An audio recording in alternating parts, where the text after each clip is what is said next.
Maintenant, on est ravis d'accueillir le professeur Gérald Ravreau, qui est chef du service d'endocrinologie à Lyon, et qui va nous parler de la prise en charge des tumeurs agressives hypophysaires. Merci Gérald. Merci. Donc on est dans un autre domaine, peut-être un peu plus niche que ce qui vient d'être évoqué. Merci en tout cas pour l'invitation, je suis ravi, surtout de la persistance et de Philippe qui a maintenu cette invitation au cours des mois et des vagues différentes. Donc je suis ravi d'être là. En plus, je découvre plein de trucs techniques, ça me plaît. Donc oui, je vous présente ça et en fait, j'ai eu la chance d'être coordonnateur des recommandations européennes sur les tumeurs agressives hypophysaires. Et donc, c'est principalement, le topo va être tourné autour des recommandations principales avec des illustrations un peu de la pratique. Et le premier point sur lequel j'insiste un peu, des fois lourdement, c'est sur le fait de terme agressif, parce que c'est vrai que ça ne veut pas vraiment dire grand-chose, le terme agressif, et surtout, quand on lit la littérature, il est utilisé dans des conditions qu'on ne souhaite pas dans le cadre des recommandations. Donc dans la recommandation, ce qu'on veut considérer comme tumeur agressive, c'est une tumeur qui généralement est invasive pour les sinus caverneux et qui ne va pas être contrôlée par le traitement médical, mais qui va également progresser, c'est-à-dire qu'il y a l'effet de tumeur. Et la problématique, c'est que souvent, on mélange, l'invasion tumorale comme un signe d'agressivité, et aussi, il y a des mélanges, quand on parle de tumeurs sécrétantes, notamment un Cushing sévère ou un acromégalie sévère, on dit « oh, il est agressif ». Non, il y a une présentation clinique qui est sévère, il y a une sécrétion qui est forte, le tableau général est mauvais, mais le problème tumoral n'est pas là. Donc c'est vraiment un point qui est important. Et aussi un point qu'il faut exclure, c'est que, au moins pour ça, la taille ne compte pas. La taille n'est pas un critère d'agressivité. On voit à gauche un macroprolactinome, à droite un adénome non fonctionnel. Donc on voit à peu près des images symétriques. À gauche un prolactinome qui répond parfaitement aux agonistes dopaminergiques. Il y a une fonte tumorale, la prolactine s'est normalisée. On a un petit résidu kystique, on n'a plus de problème tumoral. À droite, en fait, c'est une chirurgie certes un peu plus complexe. Le patient a eu 2 opérations pour avoir transcrânienne et transphénoïdale. Mais à la fin, ce qu'on a à gérer, c'est ce minime résidu tumoral. Ce n'est plus du tout cette tumeur. Donc la taille n'est clairement pas associée au pronostic tumoral. Le pronostic tumoral, je vous l'ai déjà dit, c'est l'invasion du sinus caverneux. Et là, c'est une revue qu'avait fait Christine Corté au moment des guidelines sur les adénomes non fonctionnels. Si vous avez si vous avez une invasion, vous avez un risque de résidu tumoral et forcément, devant toute tumeur, elle va progresser. Donc on a 47% des tumeurs qui ont un résidu tumoral qui progresse. Malgré tout, il y en a qui progressent alors qu'on n'a pas de résidu visible en post-opératoire, mais c'est que 15%. Donc le critère pronostic premier du risque de récidive, c'est l'invasion initiale. Le chirurgien ne peut pas aller dans le sinus caverneux, il restera de la tumeur, et la tumeur grossit. Elle grossit à quelle vitesse? Et ça, c'est le deuxième critère d'évaluation, la vitesse de croissance. Et c'est un point qui est important également dans le pronostic tumoral. Vous voyez ce petit macroadénome, vous ne le voyez peut-être pas bien, mais un minime résidu intracaverneux qui entoure la carotide, 2014, 2019, et si vous suivez lentement, il y a une progression certaine. Alors avec toujours le même message du radiologue qui regarde la radio d'avant, qui dit que ça ne progresse pas, parce que je regarde juste les radios comme ça. Si vous regardez les radios à 5 ans, il a progressé. Il a fait les 5 ans pour progresser, c'est une tumeur, donc ça progresse. Rien d'agressif, on n'a rien fait à ce moment-là encore, il n'y avait pas eu de radiothérapie, pas de choses comme ça. Donc on est juste sur une histoire naturelle d'adénome. Là c'est différent, un macroadénome, malheureusement je n'avais pas l'image initiale, vous voyez des minimes résidus intracellaires, tout petits, là c'est en T2, donc c'est 2 tumeurs différentes. 2017-2018, une petite progression déjà en 1 an, et puis encore une progression, elle double en 1 an. Donc sur 2 ans d'intervalle, on voit cette progression constante du résidu. Et là aussi quelque chose qui accélère, 2011-2013, on voit le résidu qui a bien augmenté, et 6 mois plus tard, le résidu a doublé. Donc on voit l'accélération de la vitesse de croissance. Il y en a qui ont essayé un peu de modéliser la croissance des résidus tumoraux, et malheureusement, il n'y a pas un seul type de croissance, donc il y a des exponentielles, il y a des linéaires et d'autres qui finissent en plateau. Donc on ne peut pas prédire le suivi. Ça veut juste dire que quand on commence à avoir une progression tumorale, on doit rapprocher les IRM pour essayer de mieux évaluer la vitesse de croissance et du coup de se rendre compte que la tumeur est atypique et elle va commencer à nous poser des problèmes et agir avant qu'elle nous pose des problèmes si c'est possible. Alors, je fais un peu de pub, mais pour résumer un peu toutes ces définitions, on a essayé de le symboliser sur un schéma qui est justement, c'est tous les critères qui sont utilisés dans les guidelines et qui manquaient un peu d'explications pratiques. Donc là, dans les 2 cas, on a un résidu tumoral. Ici, il est minime, donc on considère que ce résidu n'est pas cliniquement relevant, c'est-à-dire que c'est le cas de la première IRM, on a le temps de voir ce qui va devenir. Dans le deuxième cas, il est cliniquement relevant parce que, en fait, cette lésion, elle va être située d'une façon que toute augmentation de taille va nous poser problème. On n'a pas besoin qu'elle devienne très grosse. Du moment qu'elle augmente un tout petit peu, elle va nous poser problème. Et c'est ce qu'on appelle une croissance du coup relevante, parce qu'elle va comprimer le chiasme optique et entraîner des troubles visuels. Alors que dans les autres cas, on a une progression, donc progressive disease, on a une augmentation qui est significative parce qu'elle augmente de 20%, et par contre, elle n'est pas forcément relevante cliniquement, elle n'entraînera pas forcément de symptômes encore, mais on a cette progression. Et donc l'agressif, c'est une tumeur qui est progressive et qui est progressive malgré les traitements médicaux, chirurgicaux et de radiothérapie. Donc c'est ça dont on va parler après. Un petit point sur les carcinomes hypophysaires. Les tumeurs hypophysaires, le terme adénome est censé être une lésion bénigne, d'accord? Donc c'est pour ça qu'on utilise plus facilement le terme tumeur, parce qu'une lésion bénigne, finalement, ça n'a pas toute cette problématique d'invasion, de récidive et potentiellement de carcinome. Malheureusement, pour parler de carcinome hypophysaire, ce qui n'est pas le cas pour la thyroïde par exemple, vous avez besoin d'attendre des métastases. Tant que vous n'avez pas de métastases, vous ne pouvez pas dire que c'est un carcinome. Mais du coup, pour diagnostiquer un carcinome, il faut chercher des métastases. Donc quand vous avez une tumeur qui évolue mal, qu'il y a quelque chose qui est atypique, des taux d'hormones qui augmentent alors que la tumeur ne bouge pas, des symptômes associés qui font craindre des localisations secondaires, il faut penser à rechercher des localisations secondaires, une IRM médulaire, un PET scan, ainsi de suite. Et ce qui est important de voir aussi, c'est qu'il y a des tumeurs qui sont plus à risque de faire des carcinomes hypophysaires. Là, c'est les pourcentages de la série chirurgicale des adénomes hypophysaires sur les dernières années à Lyon.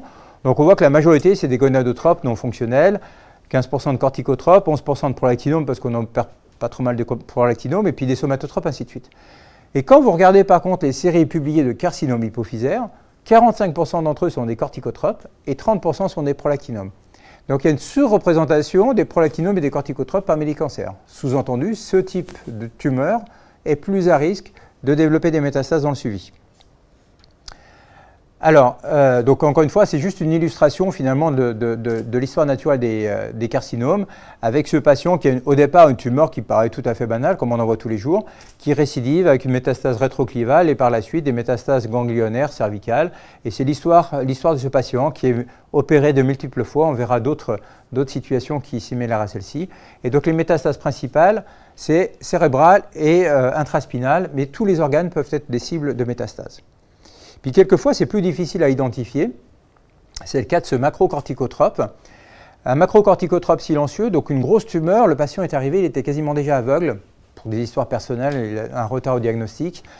Et en fait, l'animation a sauté, donc il y a moins de suspense. Mais 7 ans plus tard, vous voyez cette lésion cérébelleuse qui est ici, toute petite.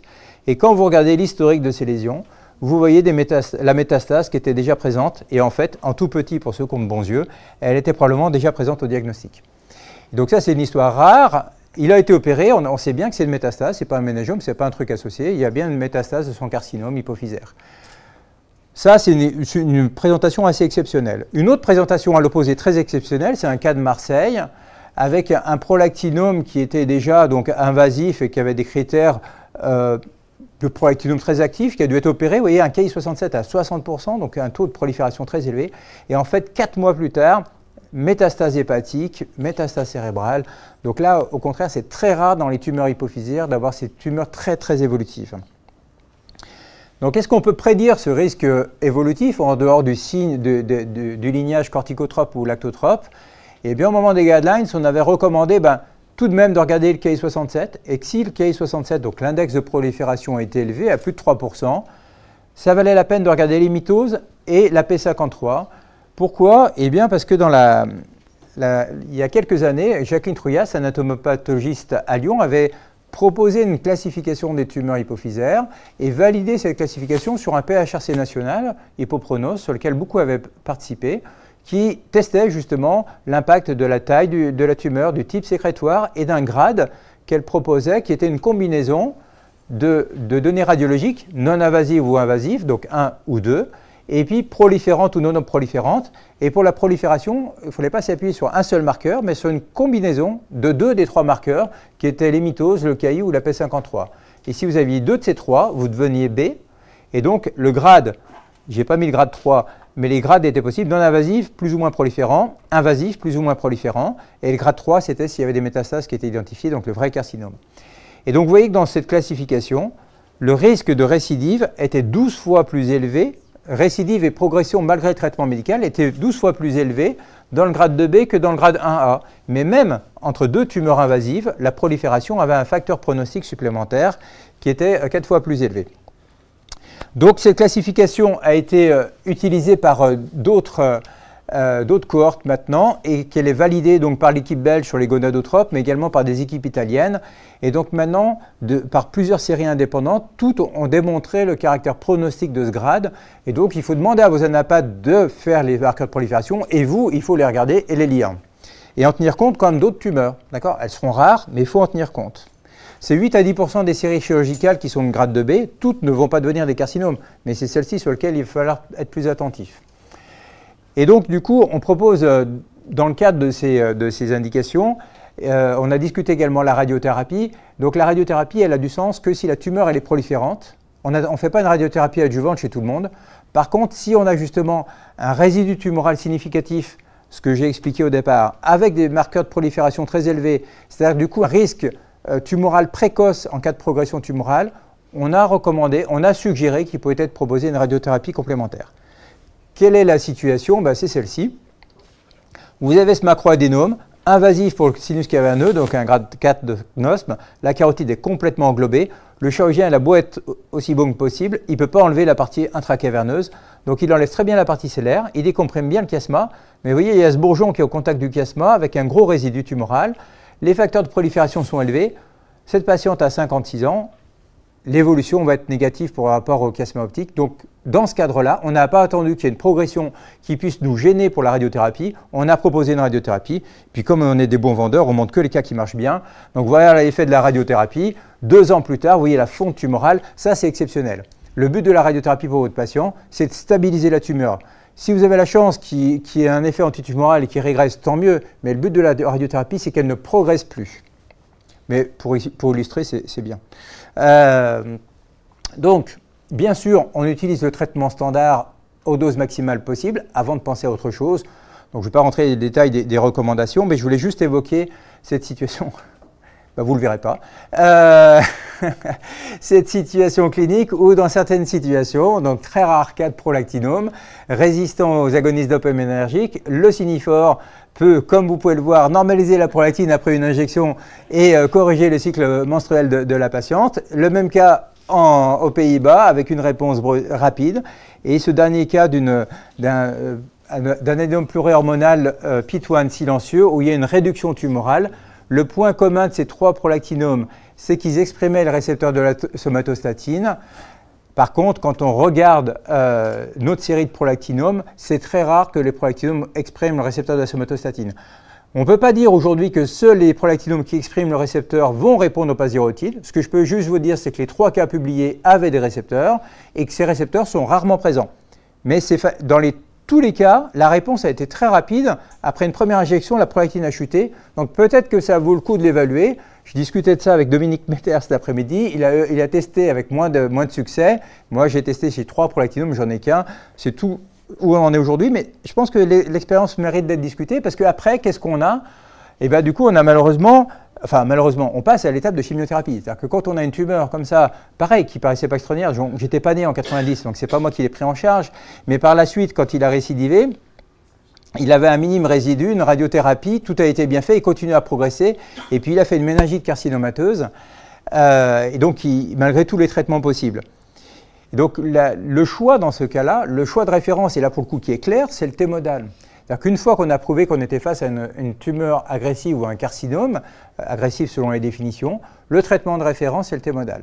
Et pour le coup, on n'a pas besoin d'avoir forcément une grosse tumeur pour être symptomatique. Ce patient, il avait un prolactinome, opéré à 2 reprises, radiothérapie. En 2014, finalement, un minime résidu, une prolactine à peu près stable. Et puis, vous le voyez, 1 an plus tard, ça progresse pas majeur. 2 ans plus tard, ça progresse, ok, c'est significatif, mais ça ne fait pas peur en tant que tel. Mais en fait, le patient, il a un syndrome du sinus caverneux, il a une hyperalgie, il a envie de s'arracher l'œil tellement il souffre de douleur à cette toute petite lésion, mais qui a progressé très vite. Et donc là, c'était le point où on l'a traité par T-modal. Donc le T-modal, c'est un alkylant, ça entraîne une méthylation de l'ADN qui va entraîner du coup la voie de l'apoptose. Malheureusement, il y a des mécanismes de réparation de l'ADN, notamment la MGMT, qui va réparer cet ADN et qui va empêcher l'action du T-modal chez certains patients, dans certaines tumeurs. Le traitement standard, c'est comme les glioblastomes, c'est la même chimiothérapie que dans le glioblastome. On commence en 50 mg par mètre carré, puis on passe à 200 mg par mètre carré. Et puis il y a une discussion, aussi comme les glioblastomes, mais avec moins d'expérience. Dans certains cas, quand la dose complète de radiothérapie n'avait pas été faite, est-ce que ça ne vaut pas le coup de faire radiothérapie plus chimiothérapie? Le T-modal est radiosensibilisant, donc si vous donnez de l'alkylan avec la radiothérapie, vous améliorez l'efficacité de la radiothérapie, c'est le principe dans les glioblastomes, et c'est discuté dans certaines tumeurs hypophysaires. Donc ça c'est ce que je viens de vous dire, mais remis en forme. Voilà, donc voilà le patient en question. Donc l'autre chose aussi qui est commune de toutes les publications sur le T-modal, là encore la réponse est relativement rapide. Au moment des guidelines, on avait dit après 3 mois, il y a des données qui sont sorties un peu plus tard par les Allemands notamment, on peut se dire qu'on peut se donner jusqu'à 6 mois pour évaluer les choses, et donc au moins 6 mois de traitement. Par contre, s'il n'y a pas d'effet après 6 mois, ça ne marchera pas après, ça c'est constant aussi. Donc aucune raison de maintenir le T-modal parce que dit ouais, je ne sais pas quoi faire d'autre, et du coup je vais continuer, ça ne marchera pas plus. Et c'est le cas de ce patient, par contre qui est efficace, effectivement. On débute le T-modal en juillet. En octobre, on voit une petite diminution de la taille. Ça se poursuit 3 mois plus tard, en janvier 2018. Et vous voyez sa courbe de prolactine qui diminue au cours du temps. Et on l'a maintenu sous T-modal. Parce que pareil, de la même façon, au moment des guidelines, on a dit ben, on maintient tant que ça marche. Enfin, on maintient au moins 6 mois, mais on ne savait pas comment dire jusqu'où il faut aller. Donc aujourd'hui, on a des stratégies à plutôt maintenir tant que ça marche et que c'est toléré. Donc on avait ça au moment des guidelines, on avait une méta-analyse de quelques cas publiés avec un pourcentage de réponse qui était à 56% de réponse des tumeurs. Mais comme c'est souvent le cas, vous publiez les cas positifs et puis les échecs, vous ne les publiez pas. Donc il y a toujours un biais de publication dans les premiers case reports. Mais quand on a repris donc, le sondage européen qui était une grosse étude, une centaine de patients, 160 patients en Europe, et puis l'étude française et l'étude allemande, on arrive dans ces proportions de 45% à peu près de patients qui sont sensibles au traitement par T-modal. C'est des patients qui avaient, encore une fois, été opérés, radiothérapie, traitement médical. Donc on est dans une petite niche, mais c'est efficace dans un cas sur 2. Et ce n'est pas seulement efficace en termes de réduction de taille. Ce qui est important, c'est que ça améliore la survie, parce que ces patients meurent de leur tumeur. Et donc, dans l'étude française, et c'est confirmé par les Allemands, les répondeurs ont une meilleure survie, sans progression, mais aussi une survie totale comparativement aux patients qui progressent, qui ne répondent pas au T-modal. Il n'y a pas de différence que ce soit le corticotrope ou le lactotrope dans les deux séries, et il n'y a pas de différence non plus en termes de carcinome ou d'adénome, ils répondent tous les deux aussi bien. Alors l'histoire de la radiothérapie, on a justement très peu de patients qui ont une radiothérapie concomitante, et dans l'étude française, on n'avait pas de différence significative. Il y a une méta-analyse que je n'ai pas pu mettre, faute qu'elle vient de sortir, tout simplement, qui montre qu'en comparant les différentes publications, peut-être que c'est un peu mieux, mais encore une fois, on est sur des tout petits effectifs. Et puis, si vous n'avez jamais radiothérapie votre patient et que vous faites en même temps radiothérapie, chimiothérapie, vous ne savez pas si c'est la chimiothérapie plus la radiothérapie qui est efficace ou si c'est purement la radiothérapie. La patiente dont je vous ai montré l'IRM, si j'avais fait du T-modal en même temps, j'aurais dit oh, fantastique ce qu'on a fait, alors que c'est que de la radiothérapie. Malgré tout, on l'utilise quelquefois dans de rares conditions, et là c'est un autre cas de prolactinome qu'on a eu, qui a été diagnostiqué sur une exophtalmie. Vous ne le voyez pas, mais il y a une invasion du canal optique, et donc les patients sont venus aux urgences avec les yeux qui sortaient, et en fait on a découvert son macroadénome prolactine, peu sensible au traitement médical. Vous voyez la prolactine qui baisse mais qui stagne. On l'opère en espérant un débulking, une réduction de la tumeur pour permettre une meilleure sensibilité en prenant la cabergoline. Ça marche un tout petit peu, mais finalement il échappe à la cabergoline. Et là, vu le résidu tumoral qui lui restait significatif, il a 19 ans à ce moment-là, le mauvais contrôle médical, on a décidé de le mettre sous un protocole STOOP amélioré, avec du coup une réponse tumorale et biologique. Il a eu 12 mois de T-modal et on a décidé de faire une fenêtre thérapeutique et pour l'instant, il est stable après 1 an de fenêtre thérapeutique. Donc, quand on essaie de regarder les facteurs prédictifs de réponse au T-modal, clairement, ce qui sort des études, c'est que les tumeurs non fonctionnelles, gonadotropes ou non aminoréactifs ou non fonctionnels, répondent moins bien que les fonctionnels. Donc les corticotropes et les lactotropes qui sont les plus fréquentes sont aussi celles qui répondront le mieux au traitement. Pas de différence de survie entre les agressifs et les carcinomes, donc dans les deux cas, même s'il n'y a pas de métastase, on améliore le pronostic ou en tout cas il meurt. Les facteurs de prolifération ne sont pas des bons indicateurs de réponse au T-modal. Et puis la MGMT, qui est cette protéine qui est impliquée dans la réparation de l'ADN, les résultats sont contradictoires d'une étude à l'autre, mais c'est vrai que si votre tumeur a plutôt pas de MGMT, elle semblerait avoir plus de chances de répondre, mais vous ne devez pas utiliser ce critère comme un critère de sélection du traitement du patient. Alors, au long cours, qu'est-ce qu'on fait? Je vous ai dit tout à l'heure, tant que ça marche, on continue. Ça, c'était la série française. On voit bien, en rouge, c'est les échecs et les arrêts de traitement. Donc, forcément, plus le temps passait, alors c'est des patients individuellement, 3 cycles, 6 cycles, 12 cycles, 18 cycles, ainsi de suite. Et tant que ça marchait, on maintenait. Et puis, ceux qui étaient en échec, on arrêtait plus tôt. Ce qui est important de voir, c'est la cohorte, le devenir de ces patients, donc français ou européens. Donc forcément, comme je l'ai déjà dit, ceux qui ne répondaient pas au traitement médical, ils évoluent mal. Vous voyez, 13 décès sur 21, donc ils mouraient de ces effets. L'inconvénient, c'est que même les répondeurs, le maintien de la réponse tumorale ne se poursuivait pas au long cours. La moitié des patients qui avaient été répondeurs ont récidivé par la suite. Et l'inconvénient, c'est que quand ils récidivent, ils ne sont plus forcément sensibles à nouveau au T-modal.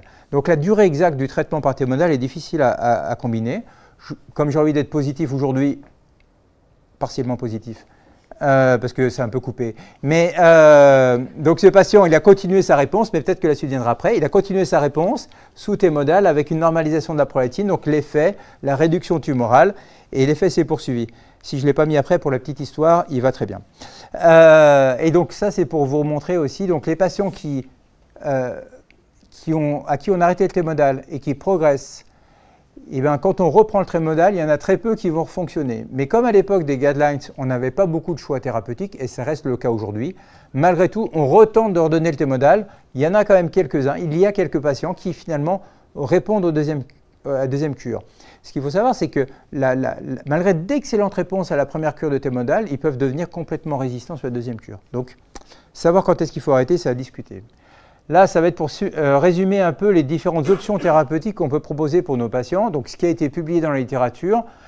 Donc, la radiothérapie interne vectorisée, les anti-VEGF, les inhibiteurs tyrosine kinase, les mTOR et les inhibiteurs de points de contrôle immunitaire, checkpoint inhibitor, comme on dit maintenant. Et donc, ça, c'est les données de la littérature dans tous les cas publiés. Très peu de réponses complètes et beaucoup de réponses partielles et surtout de progression. Donc, je ne vais pas détailler chacune de ces items thérapeutiques. On va plus parler de la nouveauté qui est les inhibiteurs de points de contrôle. Et donc, suite à cette première publication de Lin aux États-Unis, vous voyez l'histoire d'un carcinome qui ne répond pas à la chimiothérapie par T-modal. On voit l'ACTH qui progresse et on voit ce patient qui développe une métastase cérébrale et hépatique au cours du temps. Ils l'ont mis sous double immunothérapie, anti-CTLA4 et anti-PD1. Et là encore, très forte réponse en termes d'ACTH, mais également une bonne réponse en termes de tumeurs cérébrales et de tumeurs hépatiques. Donc ce premier cas était très encourageant, laissait espérer des résultats positifs. Alors ils ont bien eu raison, ils ont publié très vite, au bout de 6 mois de réponse, comme ça c'était positif. Pour info, ils ont publié la suite de ce dossier après 18 mois. Elle a rééchappé à 2 reprises, ils ont refait des combinaisons et maintenant elle a été traitée par radiothérapie interne vectorisée. Mais quand même, ils ont augmenté la survie de cette patiente. Qu'en est-il aujourd'hui de la littérature? Alors, c'est plus 10 cas, parce que Bernard Gouachaud vient d'en publier un avant-hier de prolactinome. Donc, c'est 11 cas, 7 corticotropes et 4 carcinomes. Et à ce moment-là, on avait donc surtout des corticotropes et surtout des corticotropes qui étaient répondeurs. Il y avait 2 types de schémas thérapeutiques, soit la combinaison anti-CTLA4, anti-PD1, soit anti-PD1 seul. On n'a évidemment pas, sur ces petits effectifs, on n'a pas de réponse à vous dire c'est l'un plutôt que l'autre. Bernard Gouachaud, donc il y avait 3 prolactinomes, un seul qui avait une réponse partielle et 2 qui avaient progressé. Mais par contre, Bernard Gouachaud vient de publier un cas de réponse complète sous combinaison ipilimumab et nivolumab. Donc il y a des éléments à voir là-dessus. Il y a quand même 5 patients qui étaient répondeurs réponse partielle, dont des carcinomes, corticotropes et prolactinome. Et donc du coup, il y a quand même une option, c'est cher, il faut négocier avec votre pharmacien de l'hôpital, donc c'est pas gagné d'en avoir là, il y a bien des étapes à faire avant. Et donc tous ces dossiers, bien sûr, ils doivent être discutés, enfin je vous conseille de le discuter en RCP national qui est dédié à ça, où dès la phase de traitement des tumeurs agressives, il faut qu'on évoque ça. Donc juste un schéma qu'on aimerait essayer de mettre plus protocolisé sur la stratégie thérapeutique. En cas d'échec du traitement conventionnel, alors j'ai toujours mis la radiothérapie interne vectorisée, mais en France, on a du mal à avoir accès. Mais je me dis qu'on devrait pouvoir l'utiliser un peu plus tôt et qu'une des raisons de l'échec, c'est que souvent les cas publiés, c'était des très grosses tumeurs et peut-être qu'on attendait toujours trop. Mais comme pour l'instant, on n'a pas d'AMM pour ce traitement et que c'est cher aussi, c'est difficile d'y avoir accès. Mais donc, on a été proactif quand même à dire, il faut qu'on y pense. Après, c'est le T-modal. Et puis, en cas d'échec de T-modal, on a mis en parallèle l'immunothérapie ou les anti-VEGF. Il est difficile aujourd'hui de savoir l'un ou l'autre, mais les anti-VEGF, il commence à y avoir des données un peu plus fortes que ce qui vient de sortir, qui semblent quand même tout de même être intéressantes et plus faciles à utiliser, donc au moins pour attendre d'avoir accès à l'immunothérapie. Et puis après, c'est toute la combinaison de comment gérer ces patients et puis l'importance de collecter ces informations pour apprendre plus de ces tumeurs rares. Donc, les tumeurs agressives, elles sont rares, mais il faut bien, encore, si on considère la définition de résistance et de progression, mais elles sont rares, mais elles ne sont pas exceptionnelles. Donc, on peut se retrouver confronté à cette situation-là. Les RCP locales, les RCP nationales sont là pour en discuter. Corticotropes et lactotropes sont les tumeurs les plus fréquentes. Pensez à rechercher des métastases. Vous n'en trouverez des carcinomes que si vous cherchez des métastases. Malheureusement, pas de bons marqueurs pronostiques de la malignité, des marqueurs pronostiques du risque de récidive de tumeur, mais pas des marqueurs de malignité. Le T-modal est très efficace. Il nous faut d'autres thérapeutiques. Donc si je voulais finir sur une note positive, donc voilà le patient en question pour faire jusqu'au bout. L'effet secondaire de ce patient sur le T-modal, c'était la constipation. Il n'en pouvait plus, il se plaignait de constipation opiniâtre. Ça paraît bizarre quand on parle par rapport à une tumeur, vraiment, mais il voulait qu'on essaye de passer à autre chose.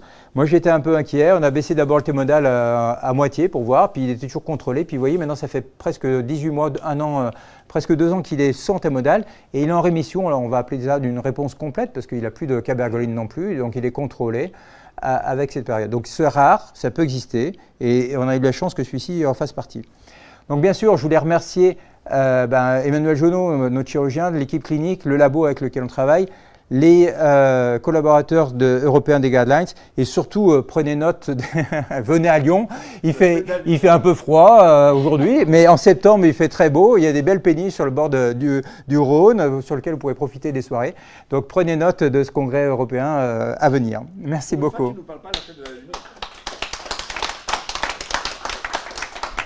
Merci. Est-ce qu'il y a des questions? On a le temps pour peut-être 1 ou 2 questions. Juste pourquoi le point de départ, la personne qui a testé le truc, c'était pourquoi? Sur la base de quoi? Il y avait un modèle? Non, un neuro-oncologue qui a pris le modèle un neuro-oncologue, un carcinome hypophysaire, le glioblastome qui répond au T-modal, on a essayé le T-modal. Donc un case report et là derrière ça s'est étendu comme ça, quoi. Comme on n'avait vraiment rien. Il n'y avait pas une base Aucune. C'est vraiment, ça passe la barrière neuroménager, ça passe dans le cerveau, c'est bon, on va tester ça. Coup de bol, ouais. Et merci beaucoup. Merci beaucoup.